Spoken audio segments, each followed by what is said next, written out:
My boyfriend kept making jokes that he was going to unalive me, and even though I told him to stop because they made me uncomfortable, he kept going, and now our relationship is going to end because I'm terrified of him.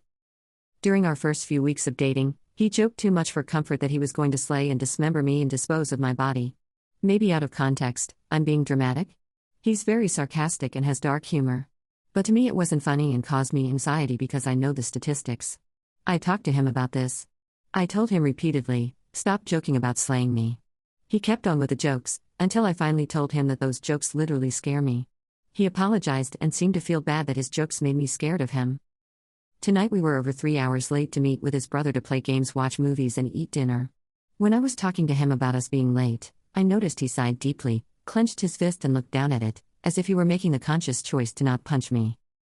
Then, as I was saying goodbye to his brother, he comes into the room and says she should say her permanent goodbyes. I asked him what the fudge? He said it was a joke. I asked, how's it funny? What's the punchline? Please explain to me how that was supposed to be funny? He couldn't answer. I didn't want to get in the car with him. I walked off and thankfully my roommate picked me up and drove me home. He called later, and I told him I was done. He's a good man other than for the jokes about slaying me. We talked about it and agreed that he wouldn't joke about slaying me anymore, but then he did it again tonight, and doubled down that it was just a joke and that actually I'm the problem. I started telling him, again, about how often women are slain by their husbands and boyfriends and that's why the jokes bother me so much, but he interrupted me to say fudge you. So I hung up and blocked him. All of this really ducks because my roommates say I should just talk it out with him and give him another chance because they can tell I really like him and he really likes me. But I already did that. I thought we were past the slaying jokes.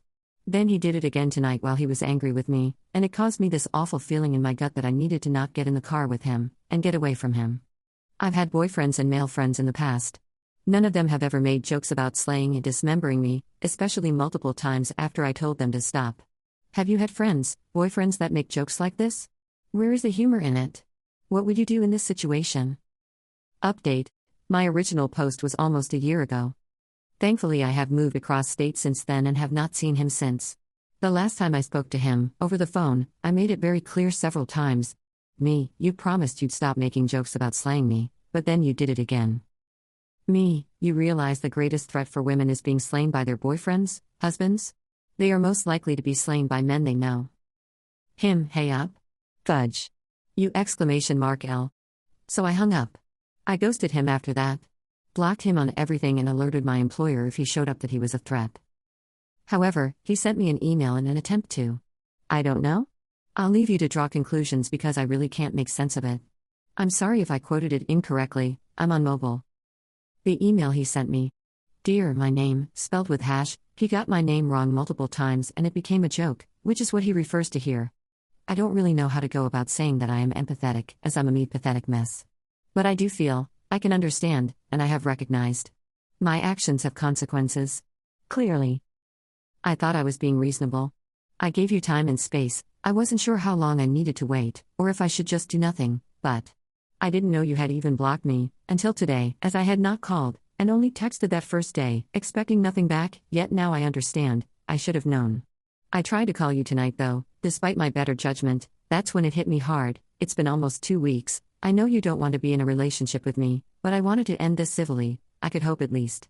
On terms that we both could live on, amicably, or me, since I didn't have a choice, that terrible night was booze-ridden and unfortunately for me, the end of us. I didn't get any chance, but I made my choices, and I was cut out of you, like the cancer I became, regardless of how much I remember, due to my memories being cut down by Irish whiskey and high-haste focused. You ghosted me. Now I know how that feels, as I have done that to others. I deserve this. It's interesting because you mentioned to me that I never had to change my number in my last relationship over 5 years ago, because all I needed to do was block them. Damn, history not only repeats itself, but can be ironic. I lost one of my best friends. I lost you. I have been hurting, up. This hurt even more, when I realized you don't even want to communicate with me. I would ask why? But I know it's because you hate me, what you think of me. What you think I am. Who likes Andrew Tate? Nobody. I embody that nobody. I am hate. I am Tate. I obviously have a lot of growing up to do, I was not aware of just how much. I do not regret you or the experiences I shared, which were awesome and different than all the treasures I had experienced with another soul.